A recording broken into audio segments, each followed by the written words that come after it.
people some parameters for how to live. Giving to the needy, the Lord's Prayer. So we should be, our expectation and our declaration should be as it is heaven, let it be on earth as it is in heaven. That's in there. He talks about fasting, laying up for yourselves treasures in heaven, and then not to be anxious about what you're going to eat, what you're going to wear, all these like daily life things. And right tucked in there is, but seek first the kingdom of God and his righteousness, and all these things will be added to you. So that's connected to all those other things before that he was talking about. Yep. Now, let's jump from there. Seek first, because people have all kinds of weird ideas about what that means. But what that means is live for the mission. Yep. Okay, Yeah. right? That's what that means, is live for the mission. Yep. That means the whole purpose of my life is for me to steward my life in such a way that I am able to accomplish the mission, right? Yep. Okay. Now, what gets in the way of that is, you know this, you know exactly what I'm going to say. Reminders are good. What gets in the way of us doing that? What do you think? The cares of life. The cares of this life. Now, you go a little further in Matthew 13, and Jesus gives a nice little parable of what? The sower, right? So, what do we know? Let's just read that for fun. When anyone hears the word of the kingdom, this is him explaining it, okay? So he's already given the parable, and they're like, oh, what's he talking about? Okay? When anyone hears the word of the kingdom and he does not understand it, the evil one comes and snatches away what has been sown in his heart. This is what is sown along the path. As for what is sown on rocky ground, this is more often this is one of the things people struggle with. This is the one who hears the word, immediately receives it with joy, yet he has no root in himself. No, how could we say that in a way that we understand it? He has no internal structure or stability. Okay? So he lacks the internal stability and structure to endure. So it only endures for a little while, and then when things get hard, tribulation and persecution arise on account of the word, he falls away. Or life gets hard, he falls away. Yep. As for what is sown among thorns, and this is what I think is the most common. So the rocky soil and the thorns are the two biggest things, but this is really big. It's the one who hears the word, but cares of the world and the deceitfulness of riches choke out the word, and it proves unfruitful. Okay? So, let's just, practically speaking, everybody think of one thing. Limit yourself to one, please. Limit yourself to one care that you have in your life. Just think of what that would be. Like a thing that keeps you from living in such a way that you can accomplish the mission. The majority of people have stewarded their lives so poorly that they are not in a position to pursue the mission because there's so much stuff that is out of order and has to be taken care of, right? So think of one. Now, practically speaking, if we want to become people who live out the mission, what's our solution? Just one at a time, take care of the cares. Put them into order. Excellent. So, if you're so poor that you never know what you're going to eat, and if you're a single person, that really is not as big of a deal. But if you're having to feed a wife and children, that's a bigger deal. So if that's the care that is keeping you awake at night and you can't seek first his kingdom and live on the mission, the solution is what? Put all of your energy on fixing that for a little while, right? It's not what we like to do is be extra spiritual and put all of our energy on wishing and hoping and praying that we can somehow accomplish the mission and looking for sick people because we don't want to deal with this. But then we're not effective, and then all we do is make messes. All we do is go around to sick people and lose. Mm-hmm. We go around preaching a message of hope, but we lack the authority and the power and the character to deliver the goods. Yeah. So we make promises based on what's been taught to us here, or what we think and believe and what we know. But we lack the internal character structure to actually produce the fruit. I need a drink. And so then we go around trying to live the mission, and instead we're just liars. Our family thinks we're liars. They don't take us seriously. We misrepresent Jesus because we refuse to take care of all these things that are choking out our effectiveness. Talk the talk. Right? So the better thing to do would be to switch your focus to setting this in order. So what would that look like if it was finances? Like, just practically speaking, what would it look like if finances were the big care of the world in your life? Well, setting a budget and sticking to it. Yes, it's very practical. Go through your income and see what you have, and then see what needs it actually meets. And if you don't have enough to meet your needs, you may need to what?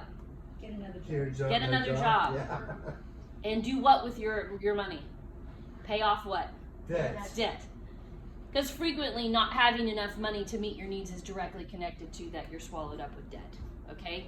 So it would require you to make some hard, sacrificial choices. Yeah. To get that in order. Why? So you can sleep better at night a little, but mostly so you are free to live the mission. Right? Yeah. So your Okay. mind is free. So your mind, yeah, so you're free. So you're not bound by that. Okay, what if it's your health? Then what?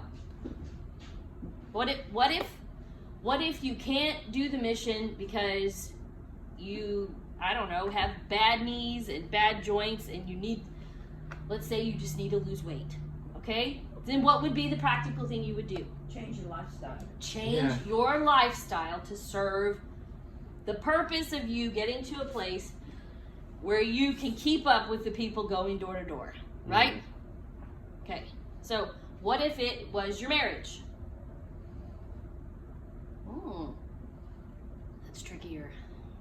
That's trickier. Okay? Because the only person you can work on in your marriage is you. But you can still actively pursue becoming the best spouse you can possibly be and freeing yourself up mentally from the burden of having to try to manipulate or manage or control what your spouse does.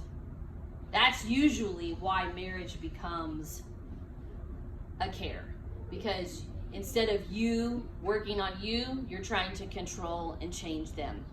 Usually, that's what it is. There are some cases where it's just not healthy. Okay, what if it's your children? What if your children are belligerent, they're crazy, they're chaotic, they always whine, they try to steal the door stopper into the bathroom like one of my daycare kids did. Usually has something to do with what's going on in your life. Yes. You need to get Yes. yourself. So make parenting your study. Make raising healthy, whole, obedient, respectful children your study until you master it, right? Yeah. Okay. What if it's fear? There you go. What if fear is the thing that keeps you from obeying the mission? Then in incremental degrees, force yourself to confront fear, right? Yeah. Okay, what if it's everything? What if it's all of those things? What if your life is such a crap pile? It's so chaotic.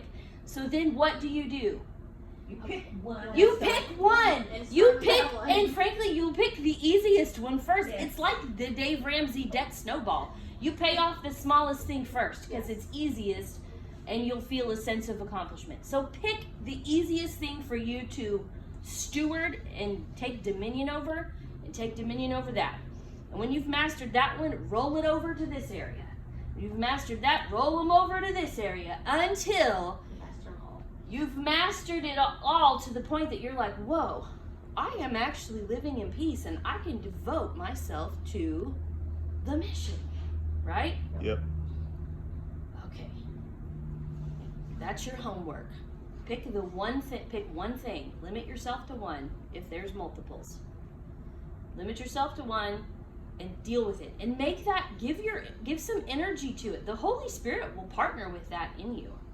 Pray in tongues at it. Mm-hmm. Pray in tongues at it. Command your body to be healthy. Command your weight to be what it should be. This is funny, I was thinking about this. If it's your mattress, figure out how to buy a new mattress. Right? Like if it's your mattress and your pillow and you can't sleep at night because you're always in pain or whatever, then replace it. Figure it out. Like, you know what I mean? Usually it's really practical, simple things. If it's your car, set a plan. Make a plan.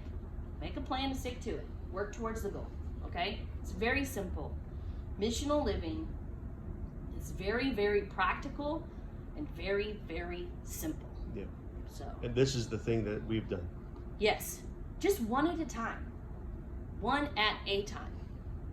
I gave up spending energy on other people's problems in their life. Particularly my family. Not like my children. Like, I'm stewarding here. But like, extended and beyond. Or friends who have lots of drama. I gave up. I forced myself to not give any mental, emotional energy to their issue that I have no control over.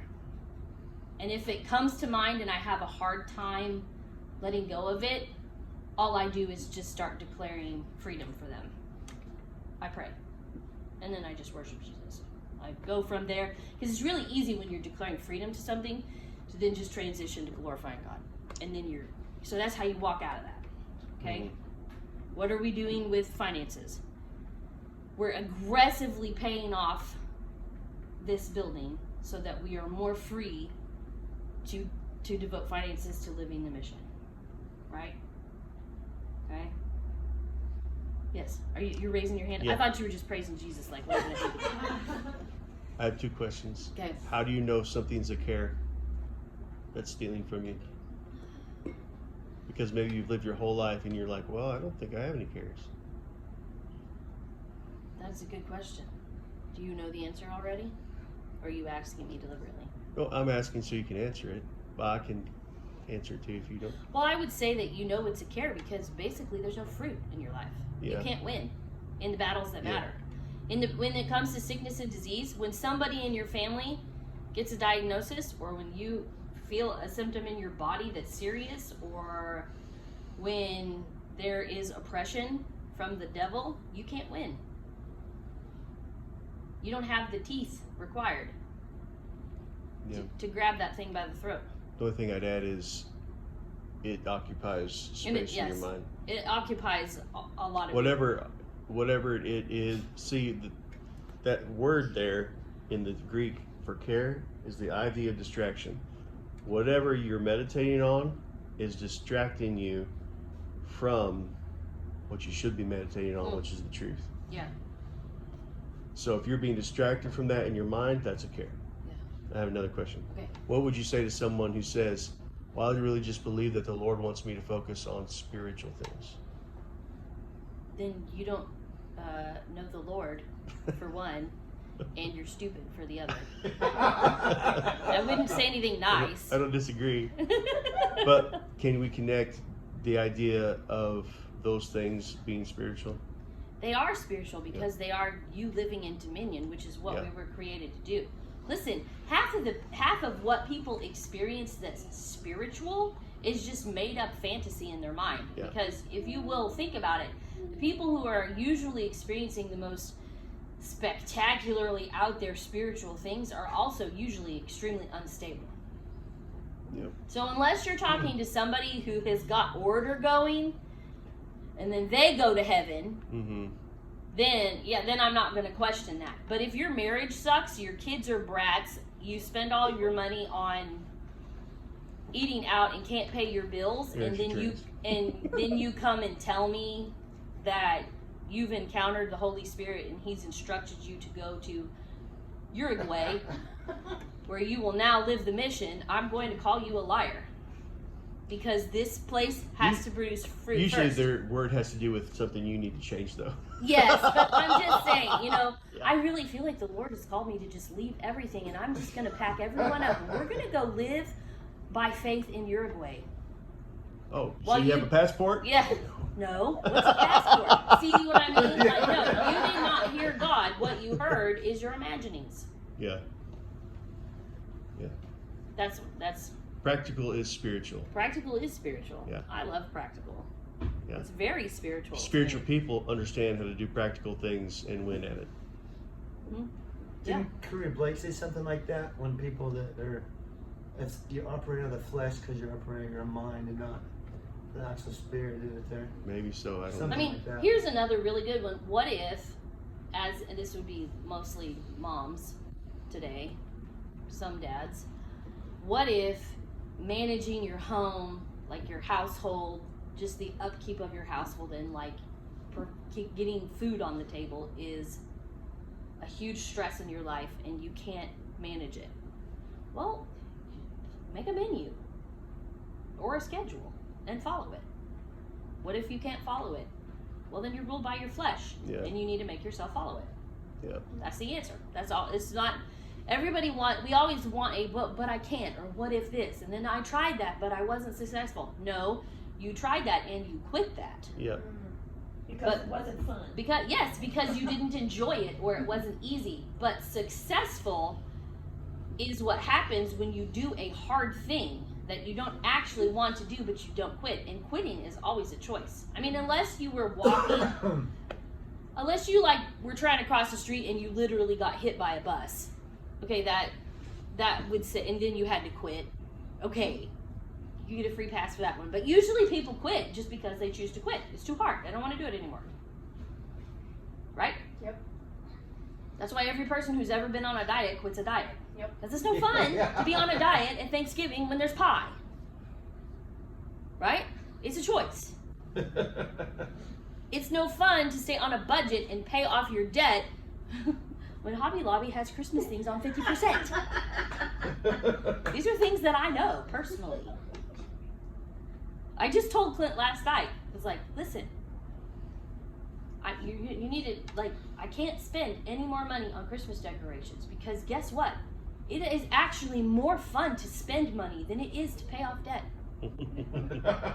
So I'm done. Cut me off. I'm done. This is as decorated as it's going to be because I like the smell of cinnamon and pine and things that are 50% off and lights. I like white lights, and we'll turn into Clark Griswold's house, right? Because that's more fun. But it's not fun later No. whenever we can't afford to buy our plane tickets to India or when you're stuck working a job that you despise, Right. right? So just make the hard choice. All right, I think that's more than 10 minutes.